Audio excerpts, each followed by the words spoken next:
Kembali lagi bersama kami, korupsi seolah menjadi musuh bersama bagi bangsa Indonesia dan kali ini benar-benar sudah tidak bisa ditoleransi. Bagaimana kita lihat kerugian-kerugian negara dari kasus korupsi sangat-sangat tinggi.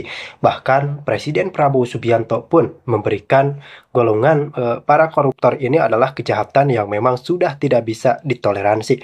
Maka dari itu Pak Presiden Prabowo Subianto dalam beberapa kesempatan berkata bahwa dirinya ingin membangun sel khusus untuk para koruptor karena memang kita sudah jengah, kita sudah lelah menghadapi kasus korupsi di Indonesia karena memang mau kapan negara ini maju jika korupsi masih merajalela rekan-rekan.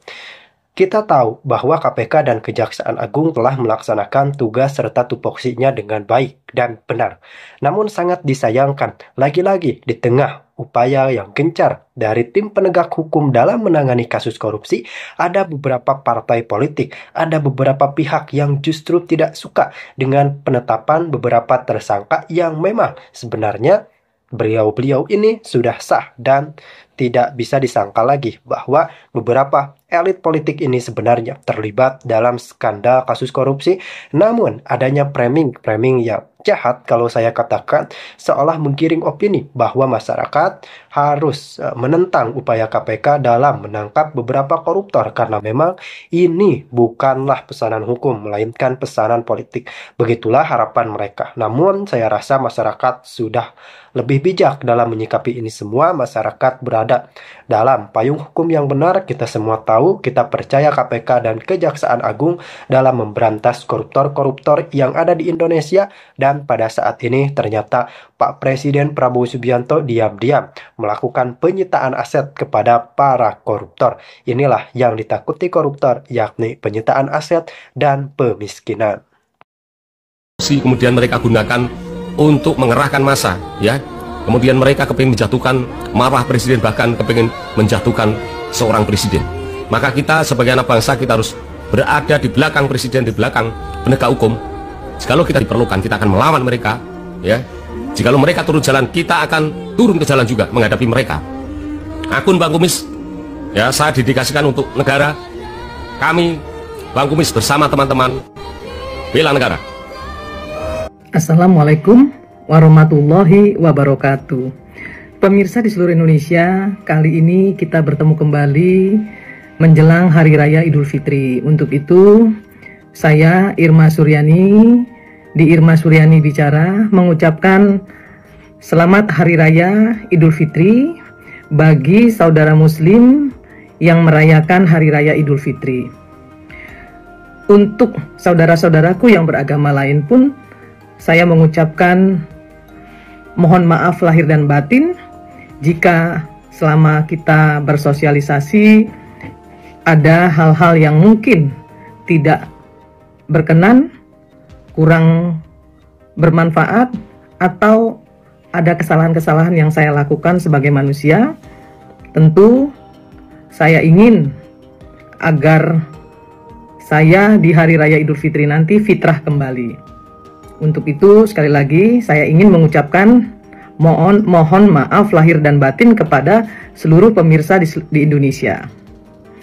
Pemirsa di seluruh Indonesia, kali ini saya ingin bicara terkait dengan seringnya oknum-oknum, ya, yang mengatakan bahwa Indonesia itu adalah negara Konoha atau negara Wakanda. Sekali lagi saya ingin menyampaikan kepada mereka-mereka yang selalu, ya, mengatakan atau menyebut Indonesia sebagai negara Konoha atau Wakanda itu, yuk kita kembali sebagai bangsa yang menghargai jerih payah para pahlawan yang sudah dengan susah payah memerdekakan negeri ini dan kemudian menamakan negeri ini dengan Indonesia. Jika ada oknum pejabat yang melakukan tindakan tidak terpuji, korupsi, kemudian juga menyengsarakan masyarakat dalam perilaku sehari-hari misalnya, itu adalah oknum.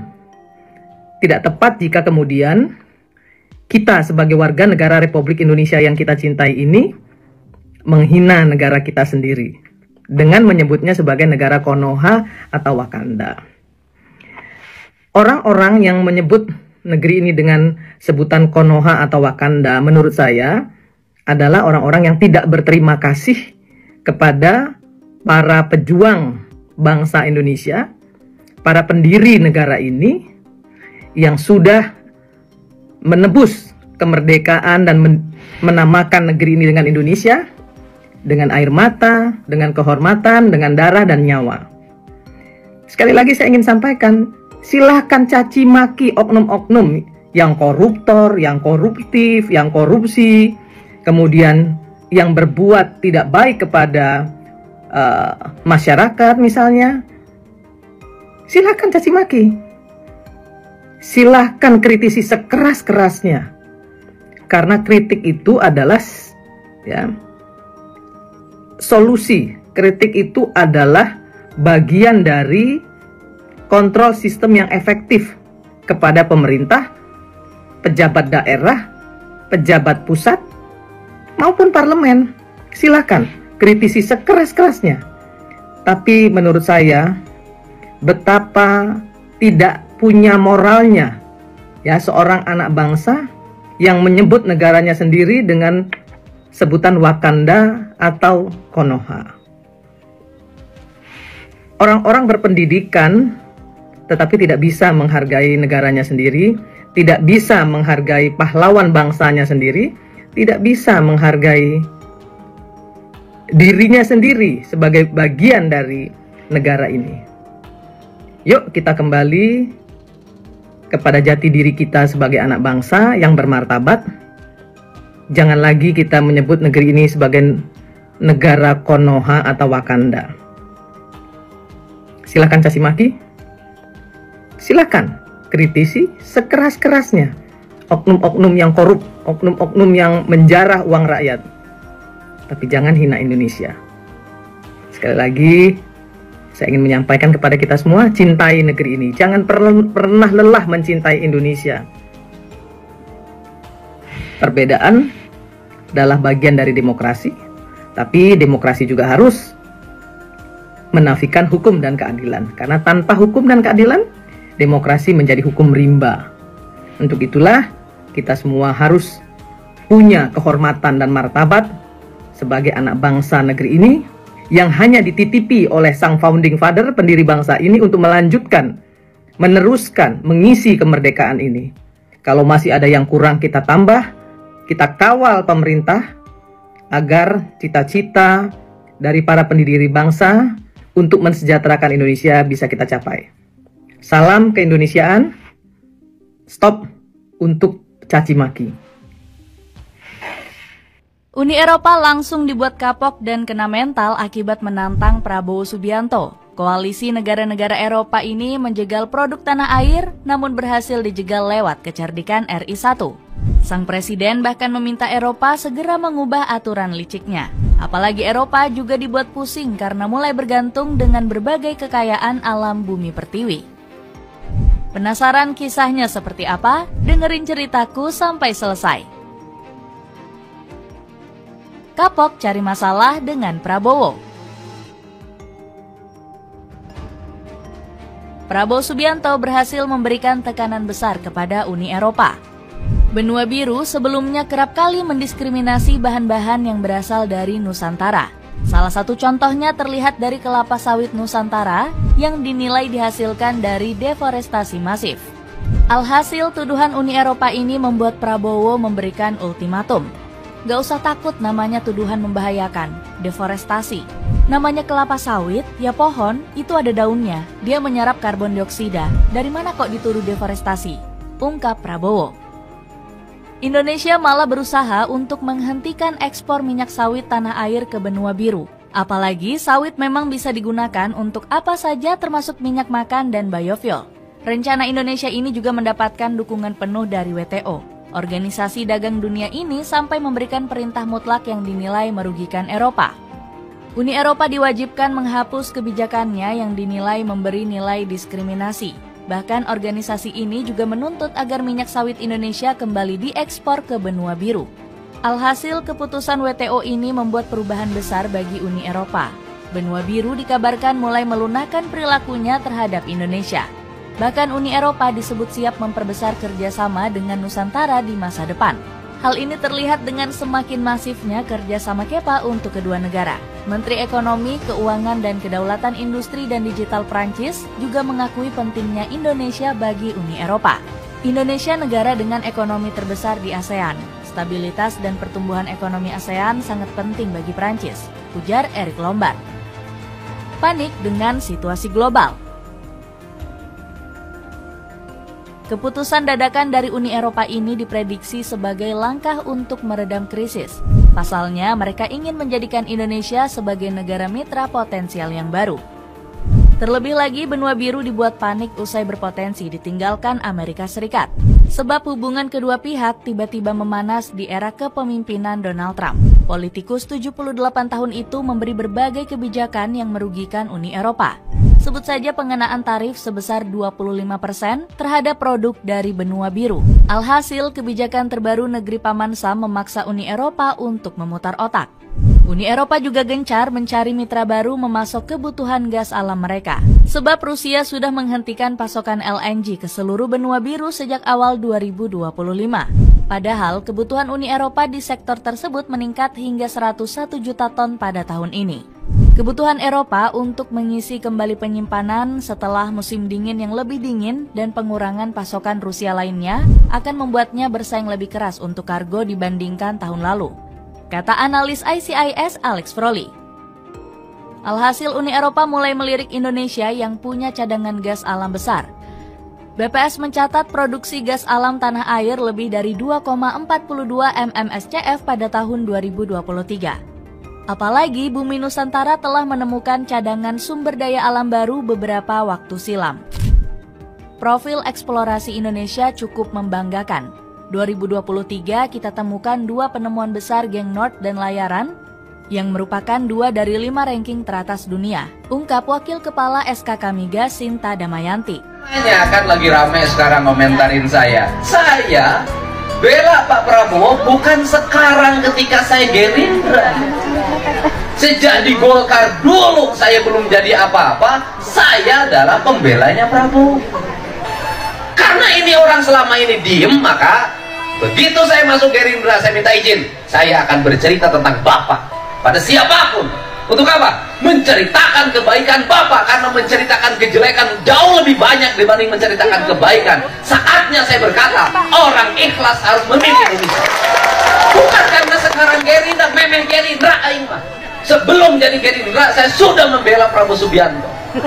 Nah, apa hubungannya dengan Purwakarta? Ada hubungannya. Pada saat Deddy Mulyadi menjadi Bupati Purwakarta, menata Purwakarta, membuat Purwakarta berkarakter, membangun taman di setiap sudut, membuat patung-patung wayang sebagai identiti daerah. Patungnya dirobohkan, Deddy Mulyadi dihina, dimusrikan, dikafirkan. Duduk sendiri, tak ada yang menemani, tak ada tokoh surga yang datang ke saya. Satu-satunya orang yang datang adalah pergi dari Inggris, naik pesawat turun di Jakarta, besok paginya menemui saya adalah Hasim Joyo Hadikusumo. Yang lain gak ada. Kalau ngomong Sunda hari ini gak ada yang bela. Icing, lajo aing, salah serian. Ditekan, dihina oleh banyak orang. Tidak ada yang membela. Orangnya datang ketemu saya. Mana Pak Deddy? Mana Bupati Purwakarta itu? Saya datang pakai sendal jepit. Saya Bupati Pak. Oh ingin. Sudah, tenang saja, nggak usah takut. Saya bantu, nanti patung-patungnya kita dirikan lagi dan saya keluarin uang untuk membantu ini semua. Belum ada politik, tidak ada kepentingan. Disitulah saya berjanji, saya akan bela ini keluarga pada saat kapanpun dan dimanapun.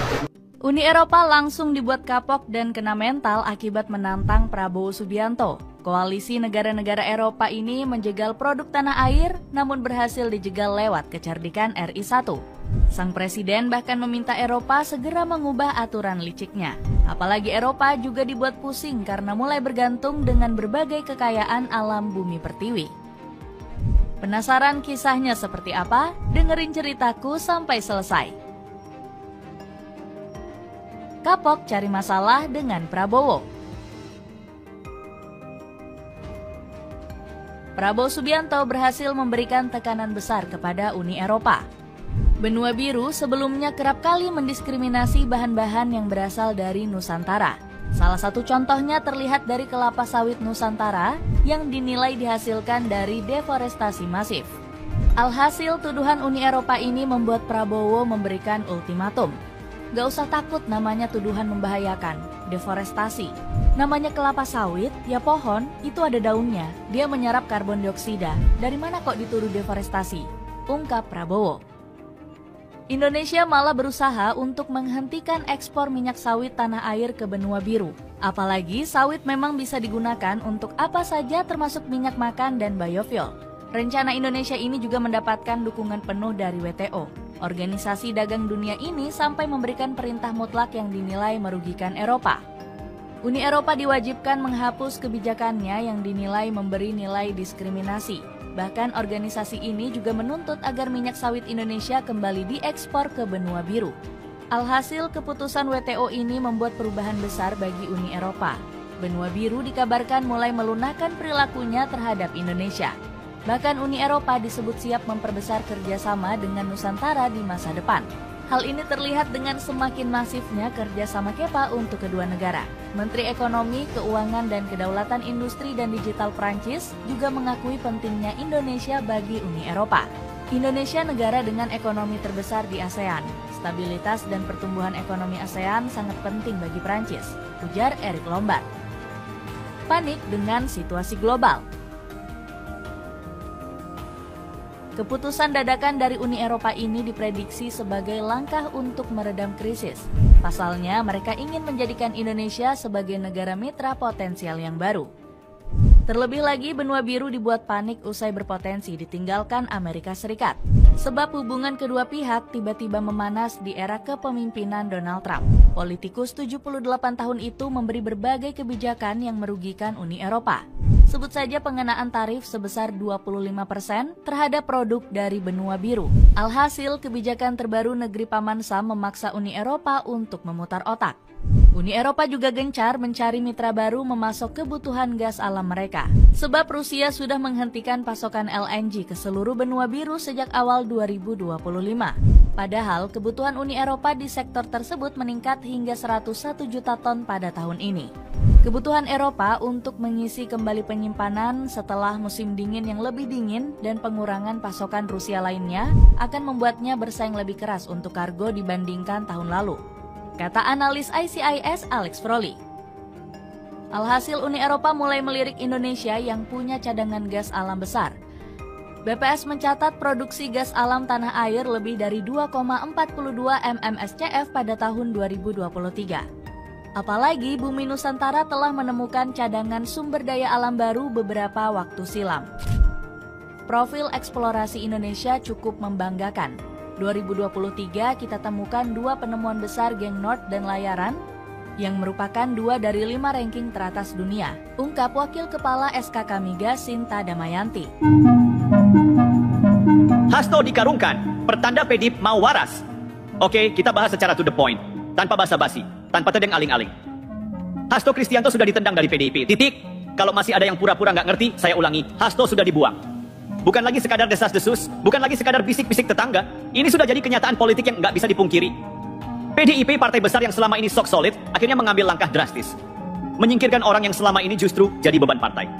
Kenapa Hasto dibuang? Karena Puan Maharani sudah ambil alih kendali.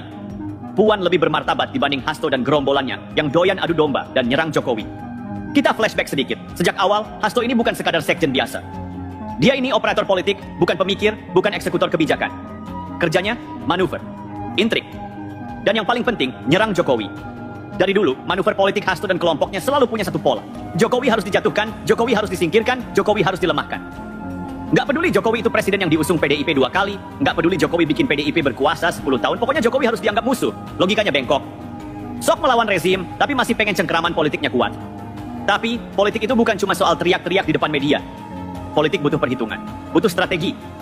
Dan Hasto nggak punya itu. Yang ada, dia malah ngajak PDIP nyungsep dengan narasi konfrontatifnya.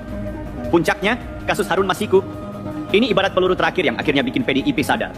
Hasto bukan lagi sekadar beban politik, tapi ancaman buat partai. Sejak Harun Masiku jadi buronan KPK, Hasto makin panik.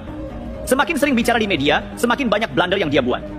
Sampai akhirnya, PDIP sadar bahwa mempertahankan Hasto sama saja dengan membiarkan partai ini masuk jurang. Dan disinilah Puan Maharani masuk sebagai penyelamat. Puan ini bukan tipe politisi yang suka nyari panggung. Dia diam, tapi geraknya ada. Dan yang lebih penting, dia tahu kapan harus ambil keputusan. Buat Puan, PDIP bukan sekadar partai, tapi warisan politik yang harus dijaga. Warisan dari Megawati, dari Soekarno. Dan sebagai pewaris sah, dia nggak mau lihat partai ini hancur gara-gara satu orang yang kepentingannya cuma jaga posisi sendiri. Puan sadar, kalau PDIP mau bertahan, mereka nggak bisa terus-terusan berseberangan dengan Jokowi. PDIP harus kembali ke jalur waras. Harus kembali ke politik strategi, bukan politik emosional. Dan langkah pertama buat balik ke jalur waras, itu adalah singkirkan Hasto. Sekarang, dengan Hasto ditendang, PDIP mulai bersih-bersih. Faksi-faksi dalam partai mulai berebut posisi sekjen. Ada yang mau lanjutkan gaya Hasto, ada yang mau ikut arus Puan. Tapi, satu hal yang pasti, PDIP nggak akan lagi jadi kendaraan buat kepentingan segelintir orang yang benci Jokowi. Dan ini menarik. Kenapa? Karena kalau PDIP akhirnya balik arah dan merapat ke Prabowo, ini jadi pukulan telak buat oposisi yang selama ini berharap PDIP terus melawan pemerintah. Jadi, buat yang masih bertanya-tanya, PDIP bakal jadi oposisi atau gabung ke Prabowo? Jawabannya, lihat siapa yang menang di Kongres PDIP nanti. Kalau faksi Puan yang menang, siap-siap lihat PDIP berubah haluan. Kalau faksi Hasto masih coba bertahan, ya, tinggal tunggu waktu sampai mereka benar-benar lenyap dari PDIP. Hasto sudah dibuang, Puan lebih bermartabat, lebih strategis dan lebih waras. PDIP mulai berbenah dan nggak mau jadi partai adu domba lagi. Faksi-faksi dalam PDIP sekarang berebut kursi sekjen. PDIP bisa saja merapat ke Prabowo, tergantung siapa yang menang di Kongres. Jadi, kalau ada yang masih berharap PDIP terus menyerang pemerintahan, siap-siap kecewa. Karena PDIP yang sekarang bukan PDIP yang kemarin. Dan buat Hasto, ya, selamat menikmati masa pensiun politik yang pahit. Hasto ditendang, Puan dimartabatkan. Akhir dari drama adu domba. Nah, begini, ini bukan sekadar reshuffle, bukan sekadar pergeseran posisi, bukan pula sekadar perubahan biasa. Ini tendangan keluar. Hasto yang selama ini merasa punya pengaruh besar di PDIP, akhirnya ditunjukkan pintu keluar. Kenapa? Karena partai ini butuh pemimpin yang solid, bukan yang sibuk mengadu domba dan menyerang orang yang seharusnya menjadi kawan strategis, yaitu Jokowi. Selama ini, Hasto dan kelompoknya sibuk membangun narasi negatif tentang Jokowi. Entah itu dengan sindiran halus, kritik terselubung, atau framing yang seakan-akan PDIP adalah korban dari Jokowi. Padahal, mari kita lihat realitanya. Siapa yang selama ini menikmati kekuasaan hasil kerja Jokowi? Siapa yang masih berada dalam pemerintahan, meskipun suka melempar sindiran? Tapi Puan berbeda. Puan lebih bermartabat. Dia sadar bahwa PDIP harus tetap kuat dengan membangun persatuan, bukan memecah belah. Dia paham bahwa politik itu soal membangun, bukan merusak. Maka ketika partai harus memilih, pilihannya jelas. Hasto dan kelompoknya out, Puan yang dimartabatkan. Jangan salah paham, Hasto memang cerdas. Dia tahu bagaimana memainkan kata-kata, menyusun propaganda dan membentuk opini. Tapi dia lupa satu hal. Politik itu bukan sekadar retorika, tapi juga loyalitas dan strategi jangka panjang. Ketika dia mulai membangun narasi untuk menjatuhkan Jokowi, dia sudah menggali lubang untuk dirinya sendiri. PDIP adalah partai besar, partai yang memahami bahwa masa depan politik tidak bisa dibangun dengan serangan-serangan internal yang tidak produktif. Dan saat Hasto memilih jalan konfrontasi, dia sudah menempatkan dirinya sebagai beban, bukan aset. Puan mungkin tidak seagresif Hasto dalam beretorika, tapi dia lebih memahami realitas politik.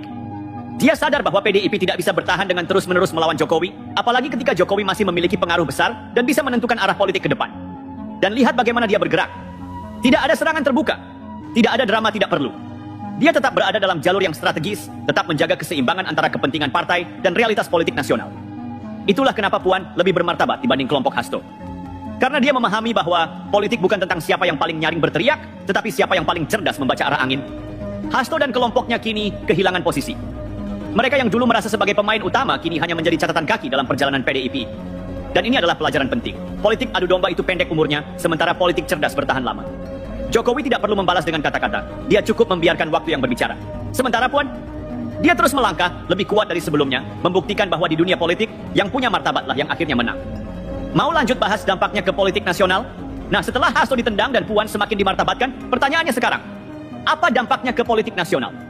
Apakah ini sekadar pertarungan internal PDIP, atau justru ini adalah sinyal besar yang akan mengguncang peta politik Indonesia ke depan? Mari kita bahas satu persatu. Selama ini ada dua kubu dalam PDIP. Kubu yang realistis dan siap beradaptasi dengan perubahan politik, di mana Puan berada, dan kubu yang lebih keras kepala, yang masih terjebak dalam politik lama dan konflik internal, yang digawangi oleh Hasto dan kelompoknya. Dengan keluarnya Hasto dari orbit utama PDIP, friksi internal yang selama ini terjadi bakal mereda. Tidak ada lagi dua suara di dalam partai. Tidak ada lagi manuver-manuver untuk melemahkan Jokowi dari dalam. PDIP bisa lebih fokus merajut ulang kekuatan politiknya dengan strategi yang lebih elegan, bukan dengan narasi murahan yang justru melemahkan partai sendiri. Dan ingat, PDIP ini bukan partai kecil. Ini partai yang sudah terbukti bisa bertahan di berbagai situasi politik. Jadi, langkah ini bukan sekadar membersihkan internal, tapi juga mengamankan masa depan partai.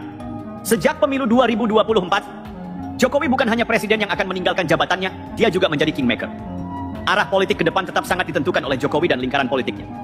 Nah, selama ini kelompok Hasto berusaha menggembosi pengaruh Jokowi dengan berbagai narasi.